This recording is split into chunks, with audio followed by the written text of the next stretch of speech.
আচ্ছা সুলতান, বলো। তুই মাঠেই ছিলি? হ্যাঁ এই যে আমার ওই যে তোদের ওই বাড়ির কাছে যে পাটের জমিটা, হ্যাঁ ওখানে কে গেল রে? ওই তো এই আমার দাদা বাউল বাউল হ্যাঁ কোথায় আছে সে বলতো আমাকে। গঙ্গাধারে হ্যাঁ, গঙ্গাধারে শিখিয়েছ চলো। তো মেরি ভেরি দেখাবে। এই এ কোথায় আছে রে? এই গত নিচে আছে।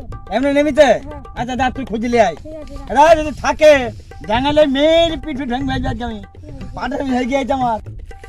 ওই তো ও কি রে বড়া, কি করছো? আর শান্তি করে এখানে হাত দেওয়া দিবি না, শুধুই দাদু থাকো বুধবারের ভাইদের তো কিছু বুধবার ভাইদের আসবি, আমার পায়খানাটাও করতে দিবি নি। আরে বাবুল, কি আছে তুই আমার গেছি, আমার এই গঙ্গাধারে কি শান্তি করছিস? হ্যাঁ, গঙ্গাধারে শান্তি করছে আমি, হ্যাঁ। আমাকে গঙ্গাধারেও শান্তি করতে দেবো না। কিসের শান্তি করছিস তুই গঙ্গাধারে? যাই করে না তো তোমাকে সব কথা বলতে হ্যাঁ। বলেছি, আর তুমি একটু ফুটুল মারাই তো।